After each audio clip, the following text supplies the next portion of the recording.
আপোনালোকে বাৰু চাকৈ চুকুৱা চৰাই দেখিছেনে? চাকৈ আৰু চকুৱা, মতা আৰু মাইকী। মই একদম লাহে লাহে কথা পাতিছোঁ। মোৰ সন্মুখত দীপৰ বিলত এহাল চাকৈ চুকুৱা চৰাই।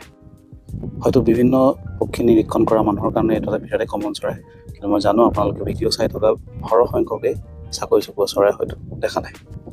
মোৰ কেমেৰাৰ স্ক্ৰীণত আপোনালোকক দেখাম চাকৈ চুকুৱা চৰাই।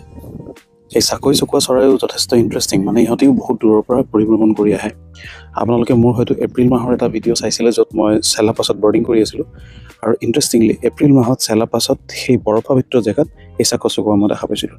মানে ইহঁতি যেতিয়া ব্ৰিডিং ছিজন আহে, মানে যেতিয়া এপ্ৰিল মে এনেকুৱা সময়ত সিহঁতি সেই ওখ পৰ্বতীয়া ঠাইবিলাকলৈ গুচি যায়। তাত তাহাঁতি ব্ৰিডিং কৰে, তাত তাহাঁতি প্ৰজনন কৰে, পোৱালি জন্ম দিয়ে, আৰু ঠাণ্ডাৰ শীতকাল কটাবলৈ তাহাঁতি আমাৰ ইয়ালৈ আহে। ইয়াত এটা সুন্দৰ চৰাই, বিৰাটেই ধুনীয়া। আৰু আপুনি যদি আপোনাৰ ওচৰে পাজৰে পথাৰ বা খাল বা বিল এনেকুৱা জেগাত যদি আপুনি চাকৈ চুকুৱা দেখিছে, মনত ৰাখিব এইটো এটা বিৰাটেই সুন্দৰ। আৰু তাৰ লগতে আমাৰ এটা লোকবিশ্বাস আছে, লোকমান্যতা আছে যে চাকৈ চুকুৱা চৰাই সদায় জোৰ পাতি থাকে।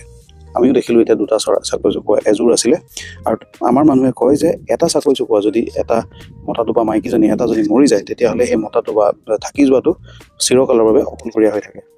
খুবেই ইণ্টাৰেষ্টিং কথা। ভিডিঅ'টো যিমান পাৰে শ্বেয়াৰ কৰিব।